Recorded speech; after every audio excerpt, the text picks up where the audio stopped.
The promise was of a healer. A woman of rare and mythic power, one who could reach into the corrupted heart of a curse and draw out the poison thread by thread.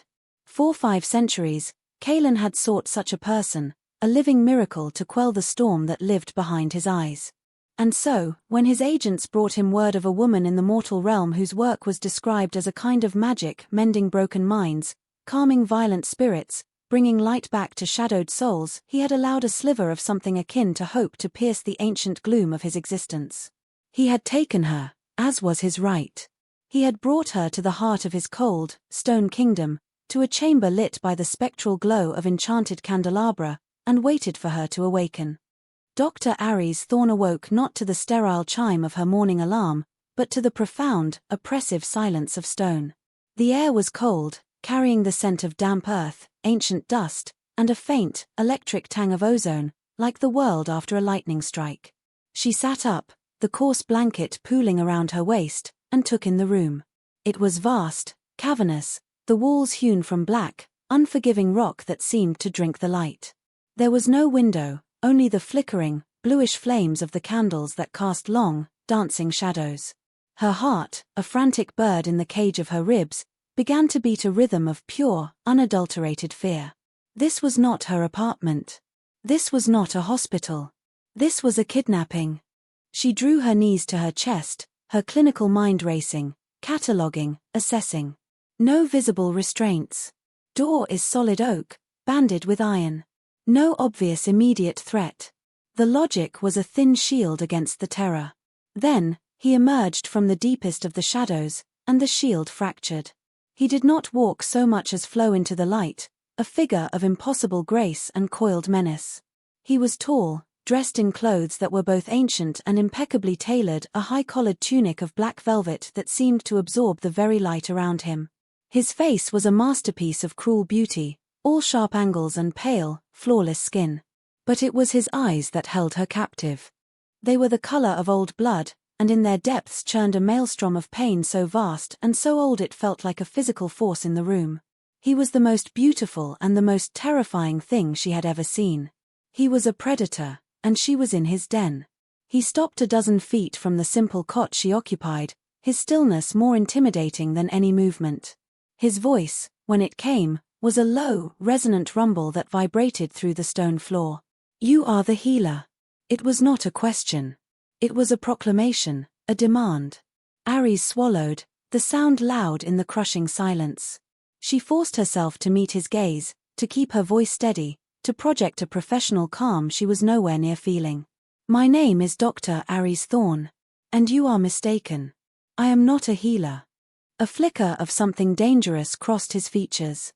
Impatience. Displeasure. "My sources are impeccable.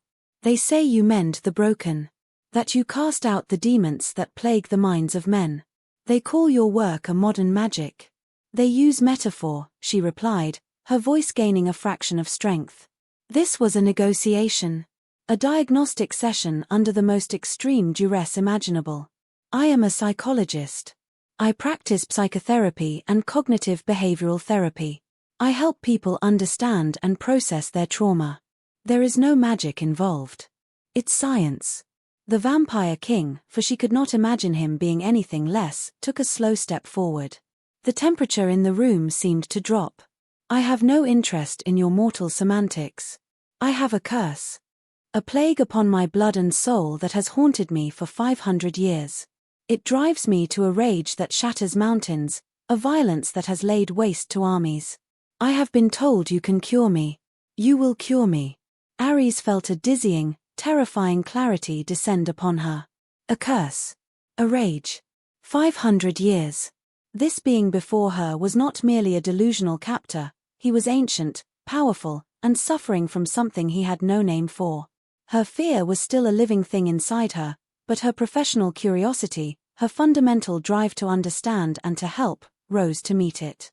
She looked past the fangs she could just barely glimpse, past the predatory grace, and into the abyss of his eyes. She saw it there, not a curse, not a magical affliction, but a wound. A psychic wound so deep and so old it had festered into a monstrous thing that now defined him.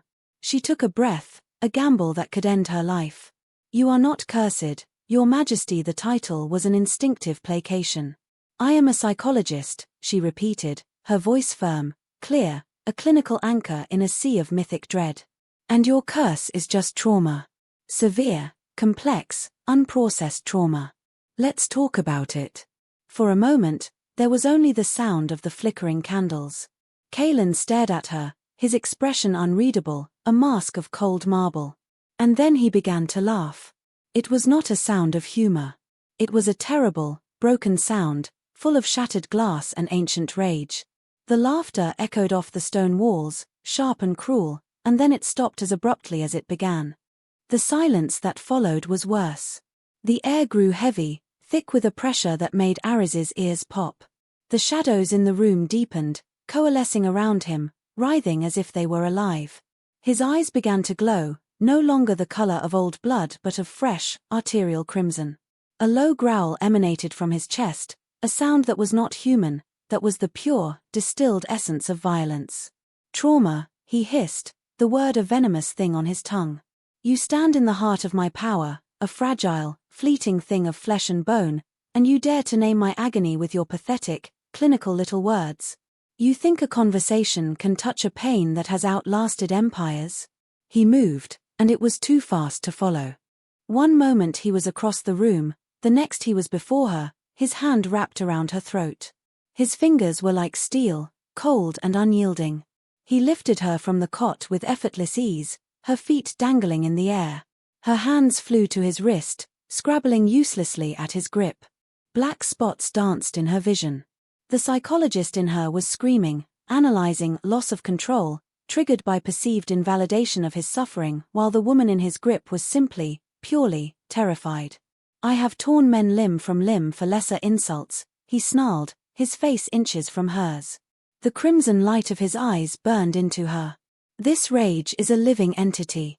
It is a fire that consumes worlds. It is not a memory. It is a god, and it demands sacrifice. Her lungs burned. The room was tilting. But through the haze of fear and oxygen deprivation, her training, her life's work, kicked in. She could not fight him. She could not reason with him. But she could try to pull him out of the emotional vortex that was consuming him.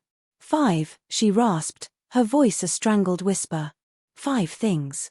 He faltered. His grip loosened by a fraction. What sorcery is this? No magic, she choked out, forcing the words past the constriction in her throat. 5 things, you can see. Name them. Right now. He stared at her, his brow furrowed in a mixture of fury and confusion. The command was so unexpected, so mundane, that it had momentarily derailed the locomotive of his rage. I see, a foolish mortal about to die. That's one, she gasped, her vision sharpening slightly. 4 more. Be specific. Ground yourself. The term ground yourself seemed to strike a strange chord in him. He was a creature of the earth, of the night, yet he was utterly unmoored. His glowing eyes flickered away from her, scanning the room as if seeing it for the first time. The pressure on her throat eased another fraction. I see, the candle flame, he said, his voice a low growl, but the violent edge was slightly blunted. The blue heart of it. Good. 3 more. She took a ragged, desperate breath as his grip continued to slacken. The iron bands on the door, his gaze darted to the exit. The weave of the blanket on the cot, he looked down at the rough-spun fabric. And, the terror in your eyes, he looked back at her, and for the first time, the crimson glow was receding, revealing the deep, sorrowful pools of blood-red beneath. He released her.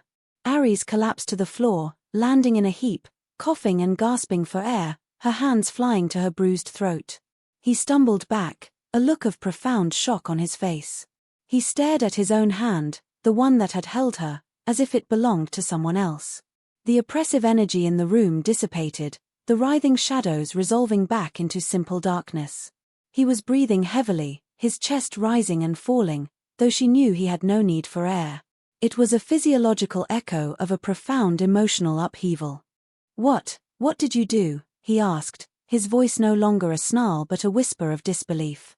The storm had passed as quickly as it had arrived, leaving behind a stunned, eerie calm.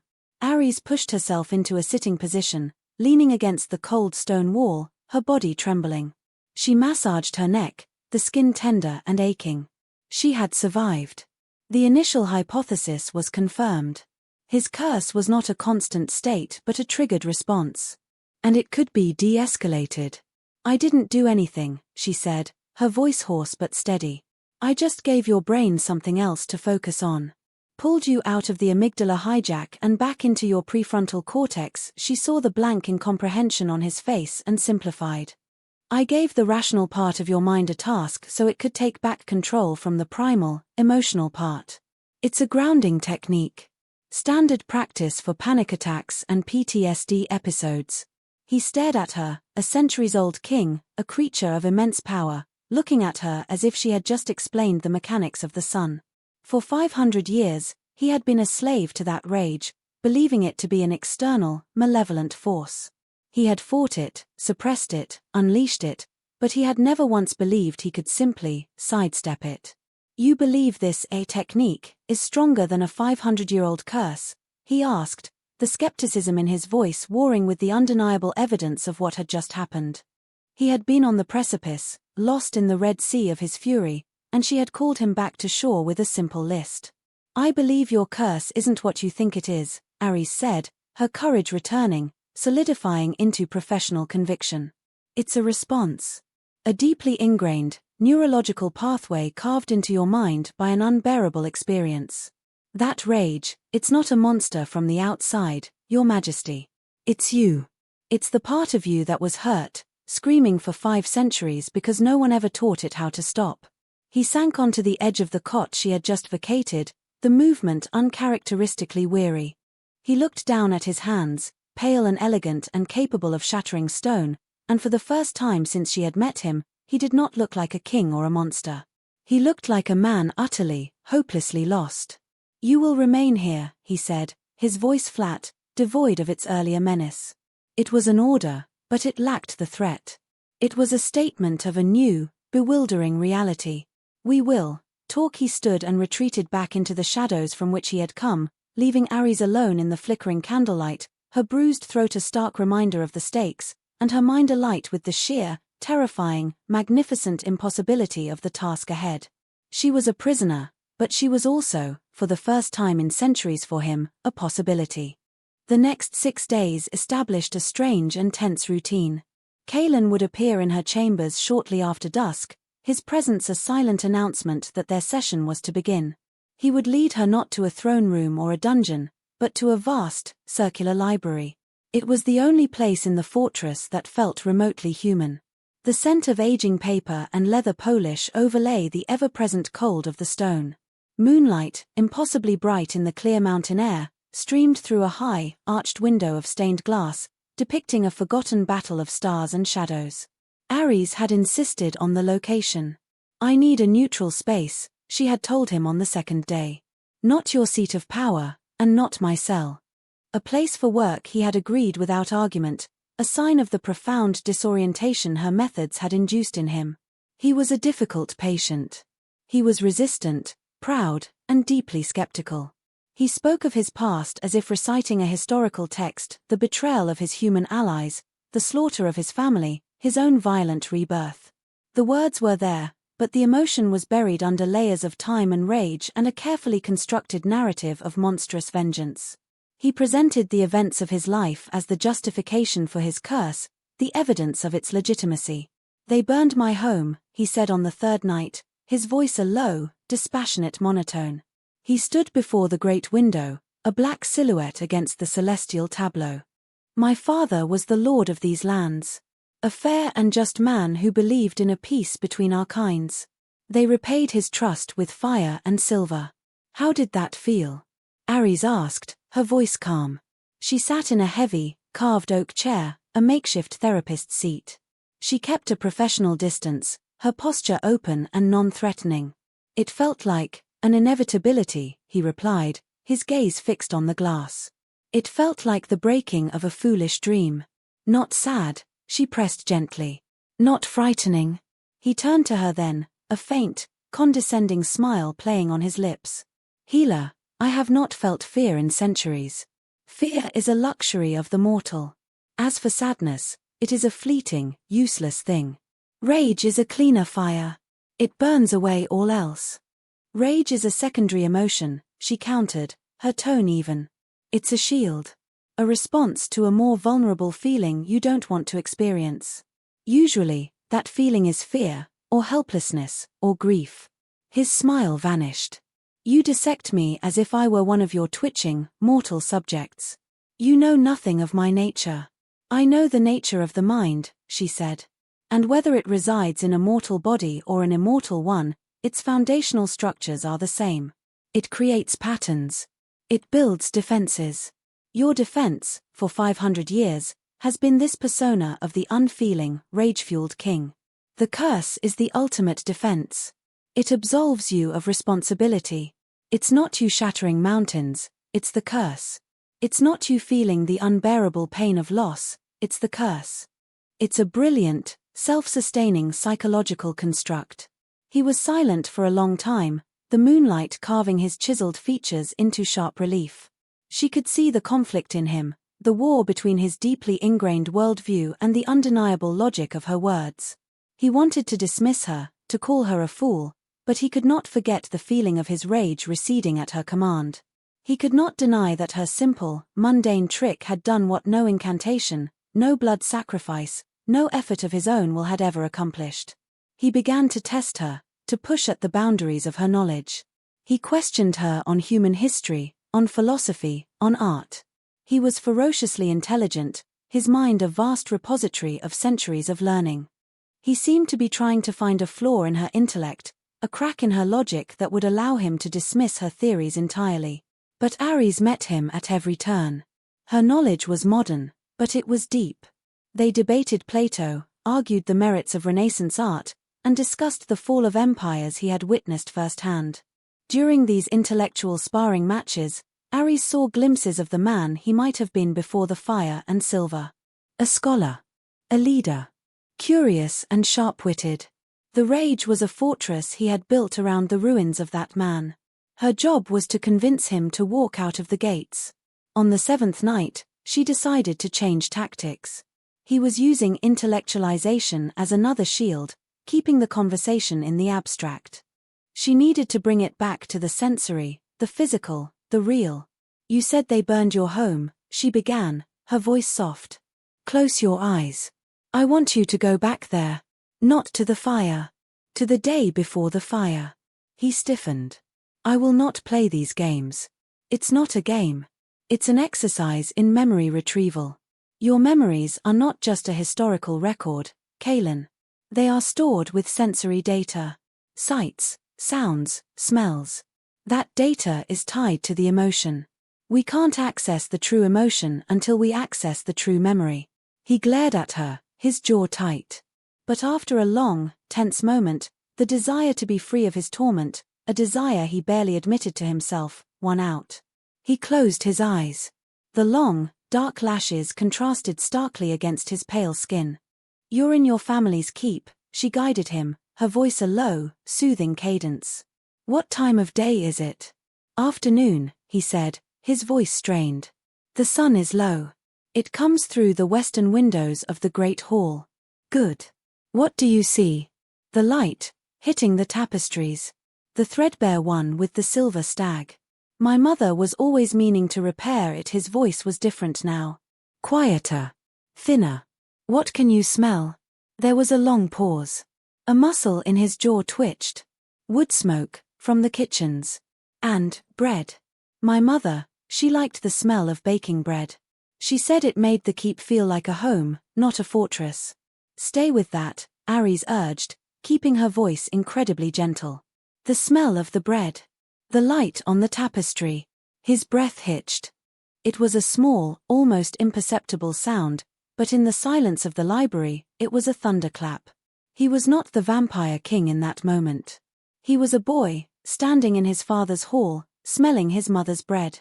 Her hands, he whispered, his eyes still tightly shut. She was teaching my sister, Elara, how to knead the dough. Her fingers were covered in flour. This was it. The first crack in the dam. This was not the detached recitation of a historian. This was a memory, alive and breathing. It was poignant and soft and utterly, devastatingly human. And because it was human, it was vulnerable. He suddenly opened his eyes, and they were wide with a new kind of horror. Not the horror of his rage, but the horror of his grief. The raw, unmediated agony of it rose to the surface, and it terrified him. Enough, he snapped, his voice rough. He stood abruptly, the chair scraping loudly against the stone floor. He turned his back to her, striding to the far side of the library, his posture rigid. He was fighting it, shoving the feeling back down into the vault where it had been locked for 500 years. Ares didn't push. She remained seated, giving him space. She had opened a door he had long believed was sealed forever, and the light pouring through was blinding. That feeling, Kalen, she said softly to his back. That ache in your chest. That is not the curse. That is grief. It's not a poison. It's a part of you. A part you have been trying to burn away for 5 centuries. But you can't destroy a part of yourself without destroying the whole. He did not answer. He stood with his back to her for a long time, a silent statue in the moonlight. When he finally turned, his face was once again an inscrutable mask of cold composure. But she knew something fundamental had shifted between them. He had felt something other than rage for the first time in centuries, and it had shaken him to his very foundation. Tomorrow, he said, his voice clipped. And then he was gone, melting into the shadows of the corridor, leaving Ares alone in the quiet library, the scent of old books mixing with the phantom smell of baking bread. The work was slow, and it was dangerous, but for the first time, she felt a flicker of the very thing he had sought from her. She felt a sliver of hope. The breakthrough, when it came, was not a gentle dawning but a cataclysmic collapse. It happened 3 weeks into their sessions, on a night when the wind howled around the mountaintop fortress like a hungry wolf. A storm was raging outside, and another was brewing within the library's stone walls. They had been working their way backward, carefully excavating the layers of memory that preceded the slaughter. Ares was trying to rebuild the context of his life, to repopulate his internal world with the people he had loved before they became mere symbols of his loss. He spoke of his father's booming laugh, his sister's clumsy attempts at swordplay, his mother's quiet strength. Each memory was a small stone she carefully placed on the scales, weighing against the monolithic mass of his trauma. Tonight, he was agitated. The storm seemed to be affecting him, the crash of thunder and flash of lightning echoing the chaos inside him. He paced the library, his long strides eating up the distance between the towering shelves, his shadow leaping and dancing in the candlelight. She was afraid of storms, he said suddenly, stopping his restless march. His back was to her. Ilara. She would hide in my mother's rooms, under the great oak bed. And you? Ares asked, her voice calm despite the tension coiling in the air. Were you afraid? I was her older brother, he said, a ghost of pride in his tone. I would bring her a wooden sword and tell her we would fight the thunder gods together. You protected her, Ares affirmed. He turned to face her, and his eyes were blazing. The storm outside was nothing compared to the tempest in his gaze. I protected her from a fantasy. From the rumble of the sky. When the real monsters came, with their torches and their silver blades, I was not there. I was hunting, miles away. I returned to the smell of smoke and death. I failed. The word hung in the air, heavy and jagged. Failed. It was the core of it all. The guilt. The shame. The utter helplessness of a boy who could fight thunder gods but not men. You were a child, Kalen, she said softly. I was old enough to hold a sword, he roared, and the windows rattled in their frames. The candles flickered violently, their flames stretching thin and blue. I was old enough to fight. I should have been there. What would you have done? She asked, her voice rising slightly to cut through his anger. Died with them? Yes. The cry was torn from him, a sound of pure, undiluted anguish. 1,000 times yes. To die with them would have been a mercy. Instead, I lived. I found them in the great hall. The tapestries, burning. The silver stag, weeping smoke. He was there. He was no longer in the library. He was back in the smoldering ruins of his home, of his life. His breath came in harsh, ragged gasps. Ares stood slowly, her movements deliberate and calm. This was the precipice. "Stay with me, Kaylin," she said, her voice a lifeline. "You are not there. You are here, with me. In the library. The storm is outside." But he couldn't hear her. His gaze was unfocused, seeing a horror 500 years past. My father, they pinned him to his own throne with silver spears. My mother, she lay at his feet. She had been trying to protect him. Even in death his voice broke. And Ilara. He choked on the name, a hand coming up to his chest as if to hold himself together. She was by the hearth, where we used to tell stories. She had my wooden sword in her hand. The one I gave her. It was broken. The fortress he had built around himself crumbled. The rage, the pride, the centuries of cold composure, it all turned to dust. A sob ripped through him, a raw, guttural sound of a pain so immense it defied time. He staggered, falling to his knees, his hands covering his face. The vampire king, the terror of the ages, was weeping. He wept for his father's stolen dignity, for his mother's lost bravery, for his sister's broken sword. He wept for the boy who had failed to protect them, the boy who had been forced to become a monster because the pain of being a man was too much to bear. Ares moved toward him, her heart aching with a profound, empathetic sorrow. All the fear she had felt for him was gone, replaced by an overwhelming wave of compassion. She knelt in front of him, not as a doctor to a patient, not as a captive to a king, but as one human being to another in the face of unbearable suffering. She didn't speak. There were no words for this. The science, the techniques, the theories, they had brought them to this point, but they had no place in the sacred space of this long-delayed grief. Instead, she did the simplest, most human thing she could think of. She reached out and placed her hand gently on his shoulder. He flinched at the contact, a shudder running through his powerful frame. His skin was cool, but beneath it, she could feel the tremors that shook him. He did not pull away. He slowly lowered his hands from his face, his red-rimmed eyes meeting hers. The raw agony in them was devastating. In that moment, he was not ancient. He was not powerful. He was a 17-year-old boy, kneeling in the ashes of his world. She kept her hand on his shoulder, a small point of contact, an anchor in the storm of his grief. She just stayed with him, bearing witness to the sorrow he had carried alone for half a millennium. The thunder cracked outside, and Kaylin wept, and for the first time since his world had ended, he was not alone in the ruins. The silence that followed the storm of his grief was different from any that had come before. It was not the oppressive, menacing silence of her first night, nor the tense, academic silence of their early sessions. It was a clean silence, hollowed out and peaceful, like the air after a great rain. Kaylin remained on his knees for a long time, his breathing slowly steadying. Ares stayed with him, her hand a constant, warm presence on his shoulder. Finally, he stirred. He looked at her, and his eyes, though still shadowed with a profound sadness, were clearer than she had ever seen them.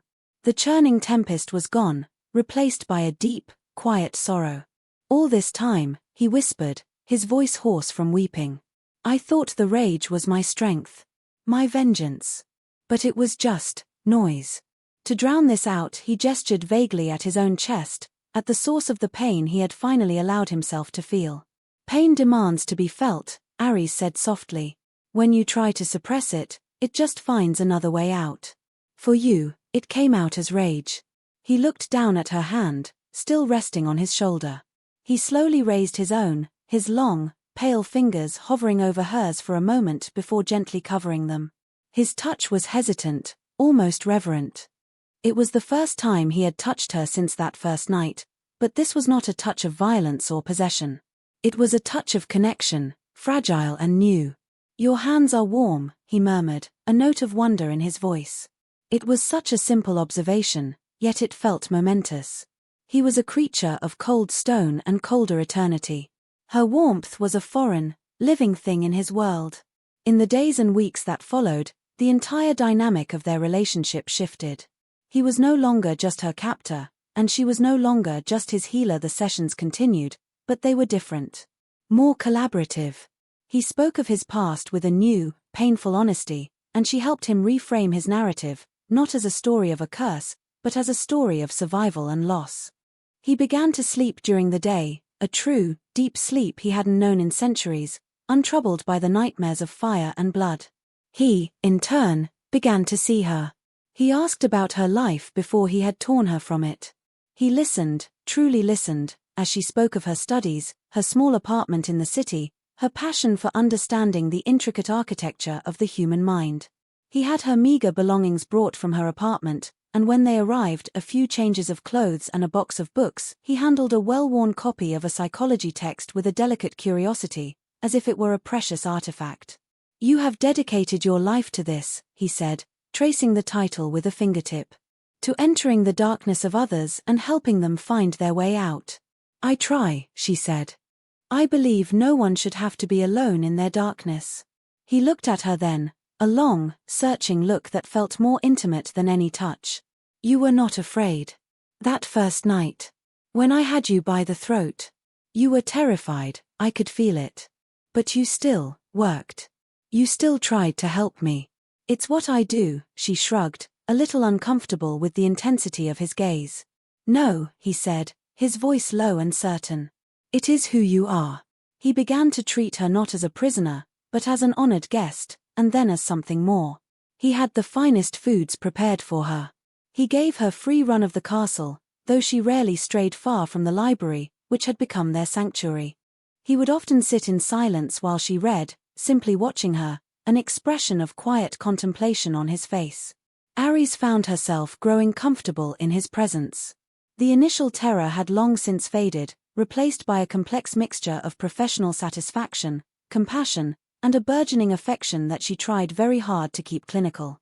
But it was difficult to remain clinical when he would look at her as if she were the first sunrise he had seen in 500 years. She saw the man he was, the man he could have been: brilliant, thoughtful, deeply feeling, and she mourned the centuries he had lost to his pain. The court, however, was not blind to the changes in their king. Kaelin's council was made up of ancient vampires, creatures of power and ambition who had grown accustomed to his violent, unpredictable rule. They saw his newfound calm not as healing, but as weakness. They saw Ares not as a doctor, but as a mortal who had somehow tamed their master, neutering the very thing that made him formidable. The most vocal of his critics was a vampire named Valerus, a cunning, silver-tongued courtier who had served Kaelin for centuries.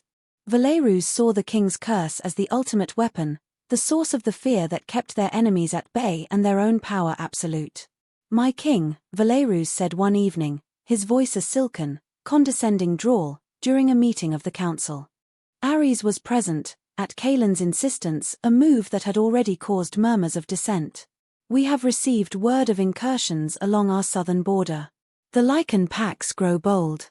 In the past, a demonstration of your displeasure would have been enough to send them scurrying back to their forests.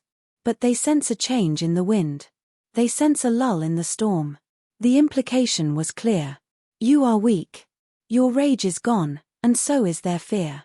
Kaelin sat on his throne, his posture relaxed, one hand resting on the carved obsidian armrest. He looked at Valerus, his expression unreadable. "And what would you have me do, Valerus? Raze their forests? Slaughter their young? Remind them of their place with an act of indiscriminate terror?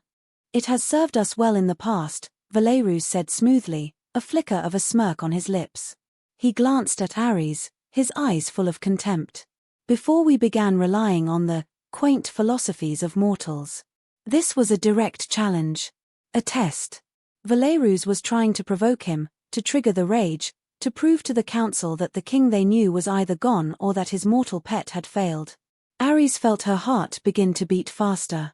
She saw the telltale signs in Kaelin, the slight tightening of his jaw, the stillness that came over him. The old pathways were still there. The trigger was being pulled. But this time, something was different. Kaelin didn't lash out. Instead, he closed his eyes for a single, deliberate second. Ares could almost hear him doing it in his head. 5 things you can see. The obsidian of the throne. The silver in Valerus's tunic. The torchlight on the stone. The fear in the eyes of the younger council members. The concern in Ares's face. He took a slow, silent breath. When he opened his eyes, They were clear and cold as a winter night. The rage was there, she could feel it, a coiled serpent at the base of his skull. But it was no longer his master. It was his tool. Your concern for our kingdom's security is noted, Valerus, Kaelan said, his voice dangerously quiet. The room fell utterly silent. This was a new kind of power. Not the chaotic, explosive force of a volcano, but the immense, unstoppable pressure of a glacier. But you mistake control for weakness. You mistake wisdom for timidity. For centuries, I have ruled through fear because it was all I knew. I burned my own fields to spite my enemies, never realizing the toll it took on my own lands, my own people, my own soul. He rose from the throne, not with a burst of speed, but with a deliberate, regal grace. He descended the dais and walked toward Valerus, who for the first time in his long, sycophantic life, looked afraid. The lichens test our borders because they are hungry, Kaelan continued, his voice never rising, yet it filled the vast hall. Their hunting grounds have been blighted by the same drought that affects our own human subjects. A show of force will only make them desperate. And a desperate enemy is a dangerous one. He stopped directly in front of Valerus. I will ride to the border tomorrow. Not with an army, but with an offer. A treaty. We will share resources, establish new boundaries. We will rule not as terrified beasts, but as kings.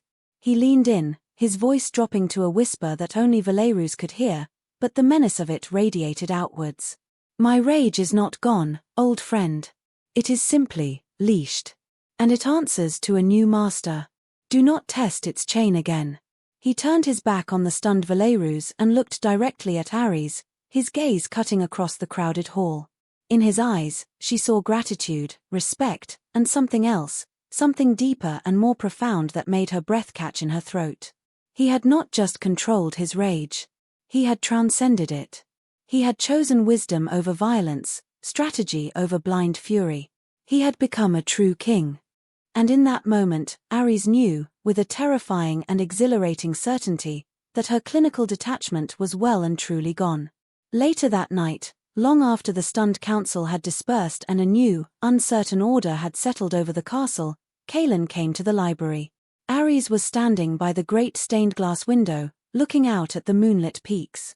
The storm had passed, and the world was washed in clean, silver light. She heard him approach, his footsteps silent on the stone, but she did not turn. She felt his presence behind her, a familiar warmth in the cool air. He will not challenge you again, she said quietly. No, Kaelan agreed. His voice was close.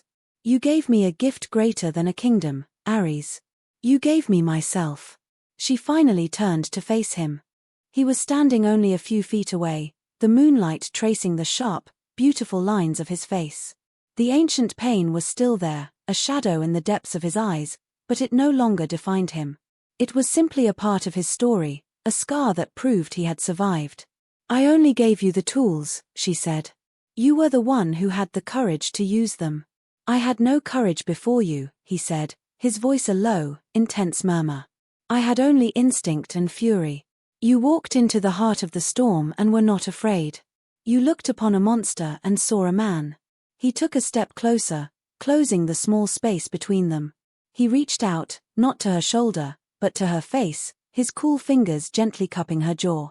His thumb brushed across her cheek, a touch so tender it made her tremble. For 500 years, I have been alone, he whispered, his blood-red eyes searching hers. Alone with the rage, and then alone with the grief. But when I am with you, the silence is no longer empty. It is peaceful. Ares's heart was hammering against her ribs. The lines between doctor and patient, between captive and captor, had dissolved completely, leaving only a man and a woman standing in the moonlight. Kaelan, she breathed, her voice barely a whisper. I have loved you, I think, since the moment you looked me in the eye and dared to tell me the truth, he said, his voice thick with an emotion she had never heard from him before. Not with magic, not with spells, but with the sheer, brilliant power of your mind and the impossible compassion of your heart. You did not heal my curse. You healed my soul. He leaned down, and she tilted her head up to meet him. His lips were cool, but the kiss was full of a warmth that had been buried for centuries. It was a kiss of profound gratitude, of desperate, long-awaited connection, of a love that had bridged the chasm between two worlds, between immortality and humanity, between a devastating past and an unwritten future. In his embrace, Ares felt not like a captive, but like a partner. Not like a healer, but like an equal. He was a king who had rediscovered his humanity, and she was the psychologist who had shown him how. And as the moon cast their shared shadow across the floor of the ancient library, she knew she was no longer a prisoner in his castle. She was home. The treaty with the Lycans was a success. Kaelin, accompanied only by a small retinue, met with their alpha on neutral ground. He did not arrive with threats and fire, but with wagons of grain and a map detailing revised borders that gave them access to new hunting grounds. The Lycans, wary at first, were won over by this unprecedented act of diplomacy. An alliance was forged, one built on mutual respect rather than fear, and the southern border, for the first time in a century, was truly peaceful. This new approach to governance sent ripples through Kaelin's kingdom. His human subjects, long accustomed to living under the shadow of a volatile and terrifying ruler, began to experience a new era of stability and justice. Kaelin established trade, repaired infrastructure, and held audiences where he listened to the petitions of farmers and merchants with a patience no one thought him capable of. The change was so profound that whispers began to circulate. Some said the king's curse had finally been lifted by a powerful sorceress. Others, closer to the castle, spoke of the quiet, intelligent mortal woman who was always at his side. Ares became his closest advisor, his confidant, his partner in all things. Her understanding of psychology proved as useful in matters of statecraft as it had been in healing his personal trauma. She helped him understand the motivations of his rivals, the needs of his people, and the deep-seated fears that governed the complex politics of the immortal world. She was the architect of his new reign, a reign of wisdom and compassion. Their love deepened with each passing day. It was a quiet, steady thing, forged in the crucible of his pain and her empathy. They spent their nights in the library, reading side by side, or walking the castle battlements under the silent watch of the stars. He showed her the secret histories of his world, and she explained to him the mysteries of the human heart.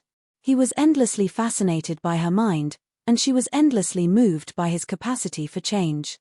One evening, about a year after her arrival, he led her to the highest tower of the castle, a place she had never been before. It was a simple, circular room, open to the night sky. The wind was gentle, carrying the scent of pine from the forests far below. The entire kingdom was spread out before them, a tapestry of dark woods, sleeping villages, and winding silver rivers under the moonlight. "This was my father's favorite place," Kaelin said, his voice soft. He stood beside her, his arm brushing against hers. He would come up here to look at his lands. He didn't see territory to be conquered. He saw homes. Lives. A responsibility. He paused, turning to her. "For centuries, I saw only a prison. A constant reminder of what I had lost." "And what do you see now?" Ares asked. "I see a future," he answered, his gaze intense. "I see a chance to build something that lasts. Something worthy of his memory. Worthy of you." He took her hands in his. "Ares, I offered you your freedom long ago, yet you have stayed. You are not my prisoner. You are not my healer. You are my heart. My clarity. My peace." He knelt before her, an act of such profound humility from a being of his power and pride that it stole her breath away. From a velvet pouch, he produced not a ring, but a simple, elegant circlet of silver, fashioned to look like intertwined branches of a willow tree. "I am asking you to stay forever. Not as my consort, but as my queen. My equal. This kingdom needs your wisdom more than it ever needed my rage. I need you. Rule with me, Ares. Help me build this future." Tears welled in Ares's eyes, tears not of sorrow, but of a joy so deep it was almost painful. In her old life, she had been respected, she had been successful, but she had never truly been seen. Not like this. Kaelin saw every part of her, her strength, her intellect, her compassion, and he valued it all. He wasn't asking her to become like him, to surrender her mortality. He was asking her to be exactly who she was, and to rule beside him. Yes, she whispered, the word carried away on the night wind. Yes, Kaelin. Of course, yes. He rose and gently placed the circlet on her head. It was cool against her skin. It was not a crown of conquest or power, but a symbol of partnership, of new growth. He drew her into his arms, and she rested her head against his chest, listening to the slow, steady beat of his ancient, healing heart. They stood there for a long time, the king and his psychologist queen, looking out over the sleeping kingdom that was now theirs to protect, to nurture, and to lead into the light. The curse had not been broken by magic, but by understanding. And the kingdom would not be saved by fear, but by love. It was a new and radical idea, and it was just the beginning.